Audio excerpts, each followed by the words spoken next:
lansa pe gale yore ta po ko na chu do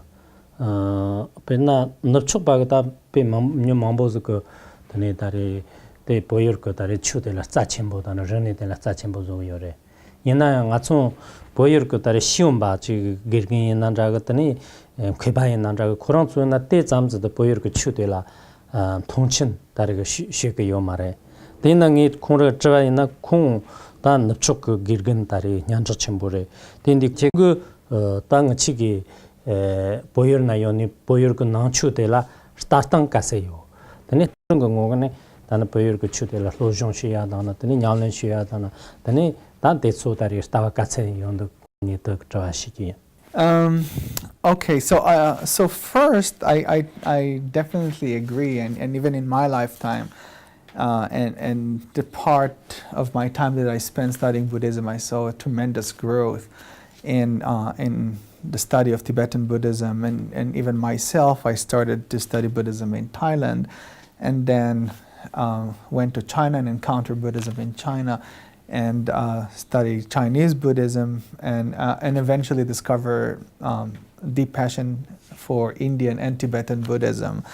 I think that generally there's a growing interest in among Westerners in Tibetan Buddhism because it seems to me and to a lot of other Westerners that Tibetan Buddhism is has more fruitful connection with development in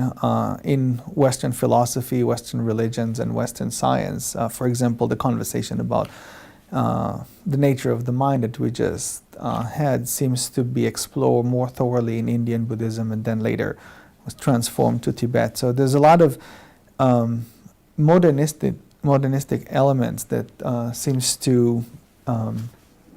correspond to themes and topics that were explored among Tibetan Buddhists throughout the centuries. In the general population, there's a lot of respect to Tibetan Buddhism and Tibetan culture. It seems this is kind of like a popular image of Tibetan Buddhism in the West is that it's a tradition that that know how to deal with the stresses of modern life. It's a tradition that can find a joy in life, and when a lot of Westerners have encounter with Buddhists and with Tibetans, either superficially or more deeply, they are really at awe with the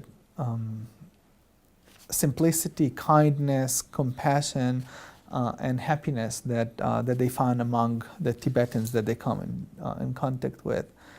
There's an influx of Tibetan teachers like yourself who's still coming to the West, and they made a deep impression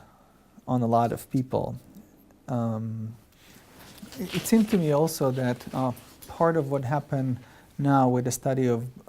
Tibetan culture and Tibetan Buddhism in the West is that we are moving into a more mature phase.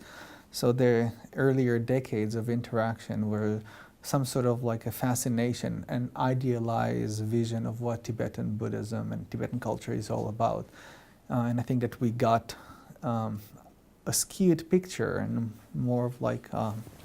really an idealized picture of how we would like to see Tibetan Buddhism, more than how Buddhism was really on the ground. And as time goes by, we have a more, and these are the kind of debates that we have in the tradition and the kind of trends that I see. We have a moving towards a more nuance and a more